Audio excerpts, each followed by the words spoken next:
Mana? Assalamualaikum warahmatullahi taala wabarakatuh. First of all, welcome to all listeners and viewers to the second session for today's Daurah Ramadan by Maqasid Institute Malaysia. So thank you for being here with us. And today I would like to welcome Dr. Zaid Barzinji, halfway across the globe from Tennessee, from Nashville, Tennessee. And if I'm not mistaken, it's 1 a.m. in the morning over there. So I would like to express our heartfelt gratitude for him for being here with us today, inshallah. So before we start, I would like to provide like a very short, brief introduction of Dr. Zaid. Dr. Zaid is currently the Executive Director of Maqasid Institute Global. He has 20 years experience in contributing and leading non-profit organizations, and has 10 years of professional experience in the field of advanced analytics, and was the Vice President of Risk Modeling at a top US financial institution.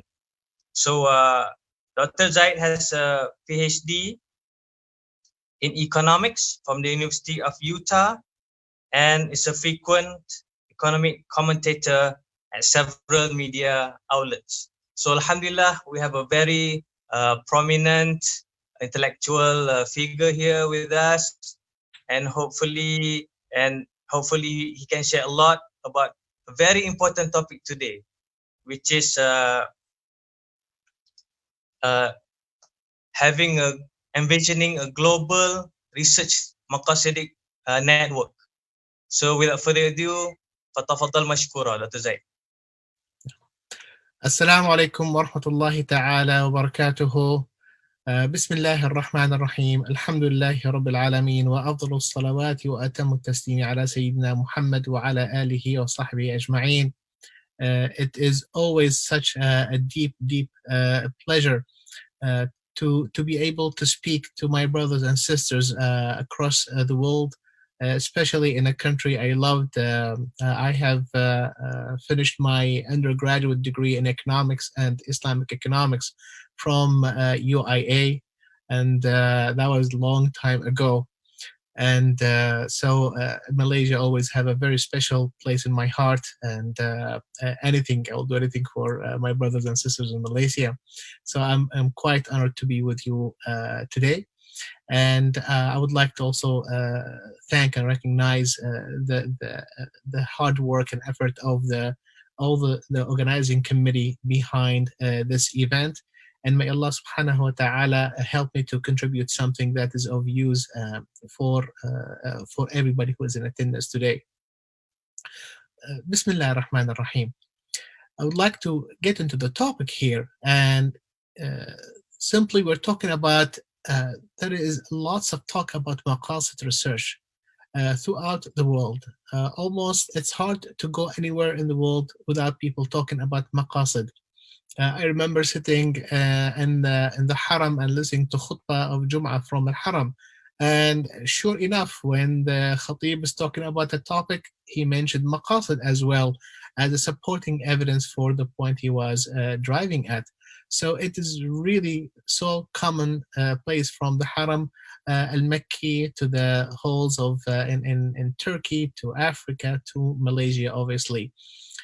So and everywhere else in between.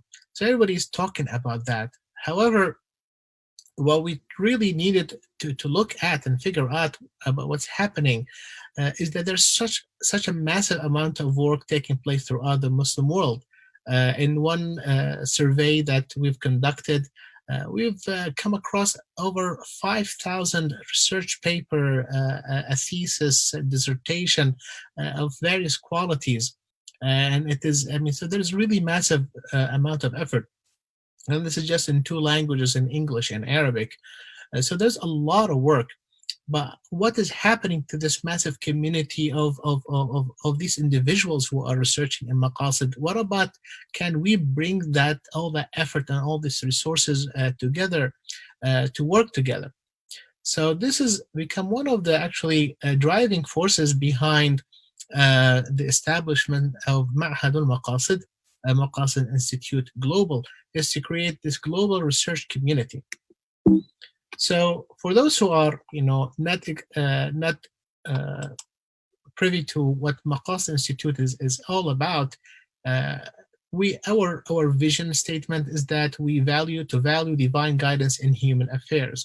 Is again to make faith and religion, especially this religion of Islam, relevant to human affairs, to give Islam, to restore Islam's voice in human affairs, to restore Islam's moral and intellectual voice and leadership in global affairs, like the one, for example, that we live in as of now.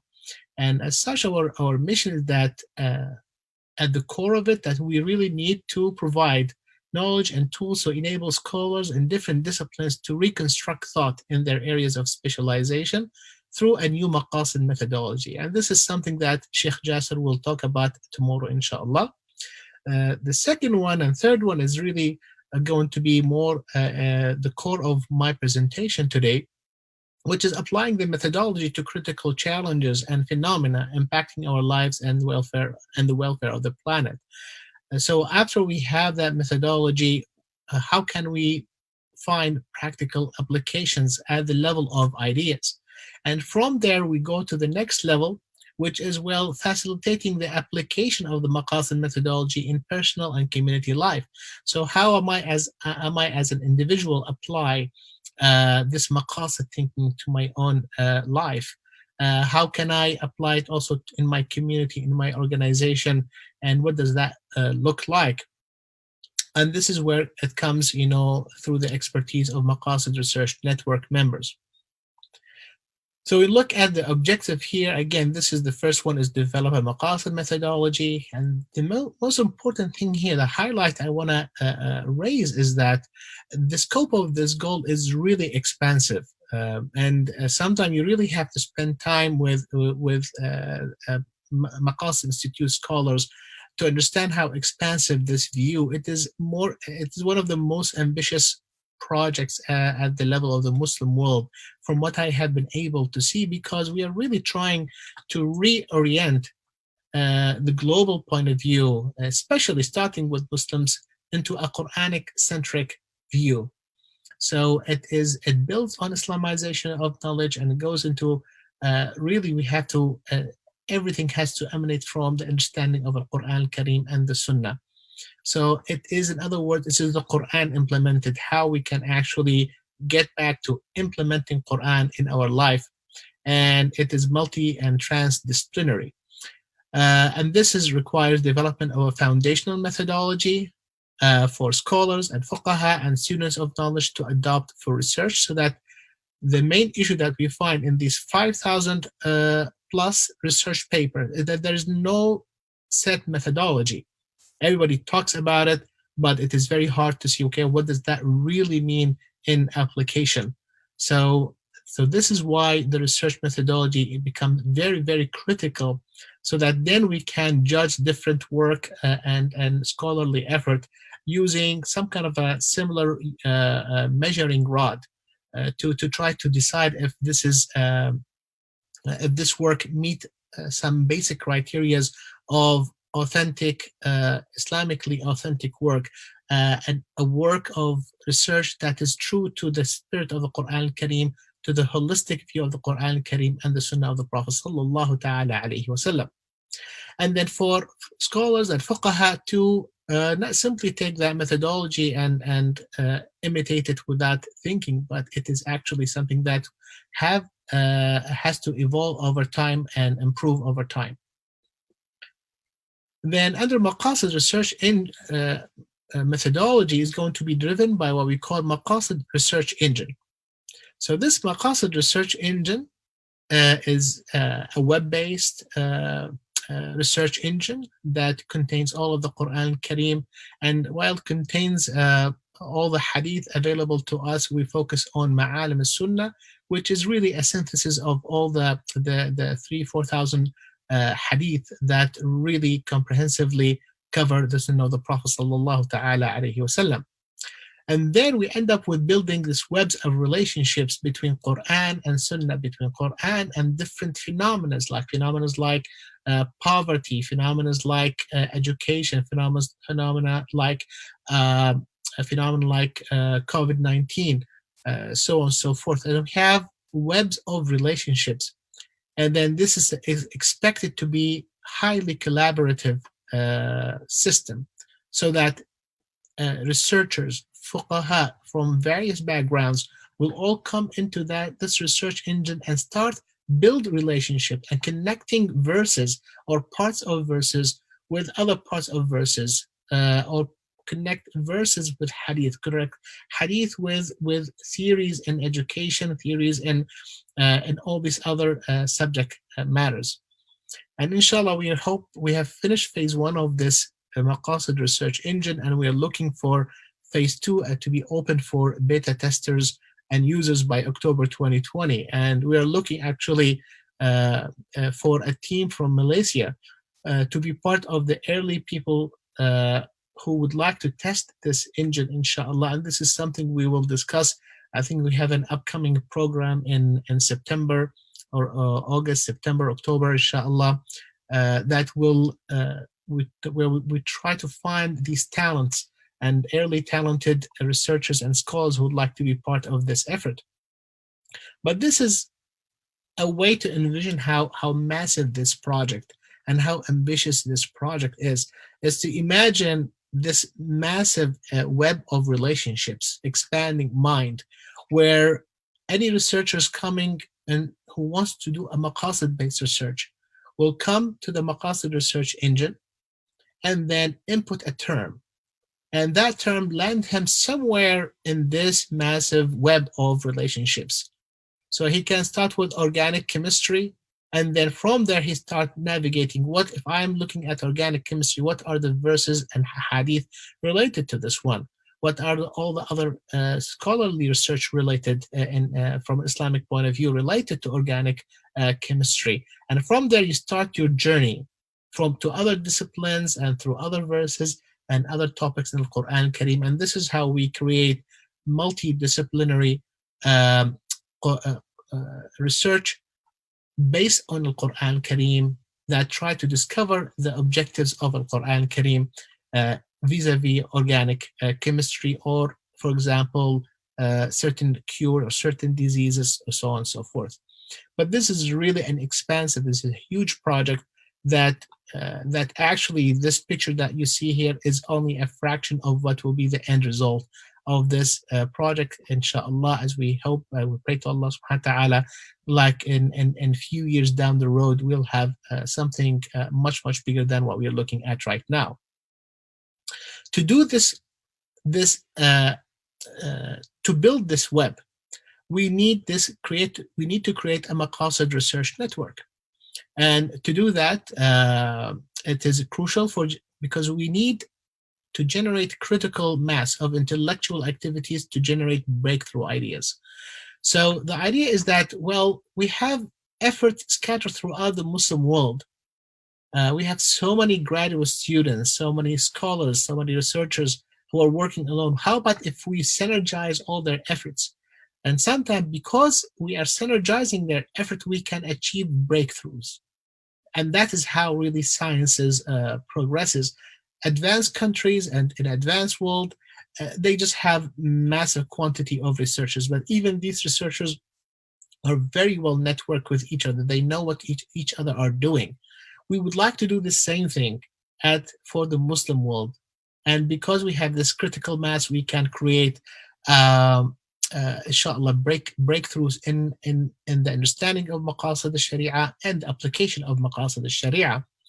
So we want to create a research ecosystem for these researchers from around the world to provide conducive environment to research, to collaborate, to review papers, to have a digital library, to access resources, and to provide feedback to each other. and so on and so forth.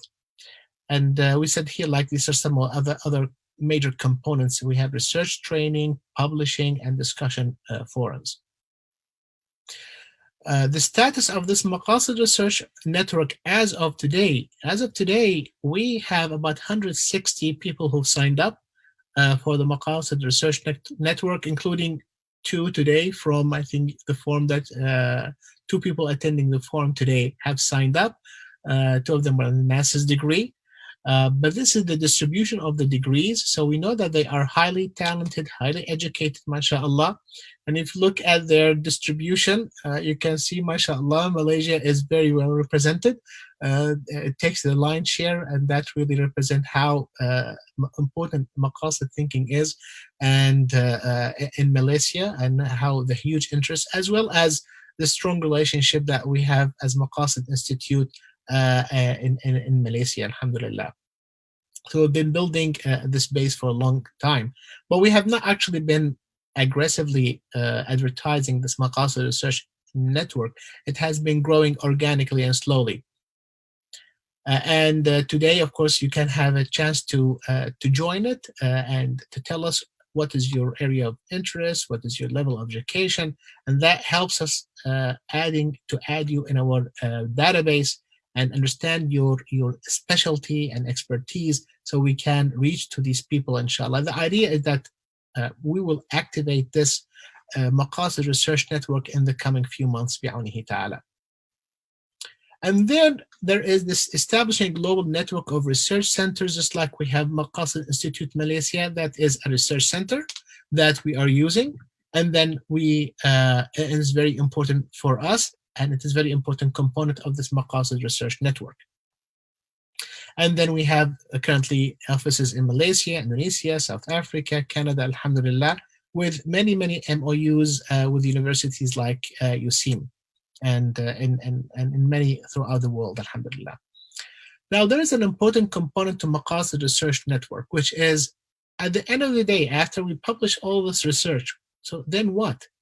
The ultimate goal is not simply to publish research like that. The ultimate goal, for us as a Maqasid Institute, it's not simply to feel good that I have published a paper, but to actually impact reality and impact the life of Muslims and humanity and everything, all of Allah's creations. So that's why we want to make sure that we can, there's a collaboration and there's an activation of ideas on the ground. So we want to have a high impact for Maqasid idea through close partnership with specialized organizations working on the ground in various areas. So then there will be a partnership. Maqasid Institute focuses on the academic side and on the ideas, but we partner with Islamic Relief, we partner with Awakening Records, we partner with Dawah organizations who already consult constantly with Sheikh Jasser and other MI scholars about how to deal with issues happening. So we'd like that partnership to start so we can apply ideas.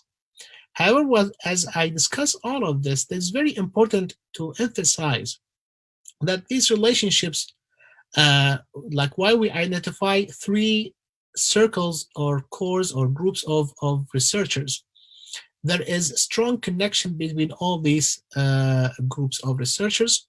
So we have the methodology and the Usuli scholars who really develop the Maqasid methodology and revise the Maqasid methodology and improve it and so on and so forth. And while we have the bulk of MRN researchers will be in the orange circle, so they're researching phenomena, they are researching subject areas, and so on and so forth. We expect that they have strong relationship with the Usuli scholars because they are testing the methodology. And if something works, they can give a feedback. If something doesn't work or they have problem with, they also give that feedback to the Usuli scholars so they continuously improve their research, the methodology. On the other hand, the phenomena and subject area scholars and subject area researchers, applied researchers, they have strong relationship with the ground level organizations who are trying to implement ideas to fight poverty, to provide halal and wholesome entertainment, to provide good, well-designed financial products, so on and so forth. So they have this strong relationship with them. And then to make sure that the methodology and usuli scholars not totally disconnected, they do have a connection to what's happening on the ground level, but not as strong as this middle circle. So this middle circle is going to be very important to connect everybody and keep everything real. So this is, in a nutshell, how we are envisioning the Maqasid Research Network to look like. And the goal and the hope is that with continuous loop and circles of feedback, we can activate the ummah, we can activate Muslim scholars, and we can put ideas into practice, and inshallah we drive results, and then inshallah we continue to have this cycle of improvement on and on and on. bi'awnihi ta'ala. So this is the Maqasid Research Network and the synergetic relationship that we'd like to that I am working on personally to develop.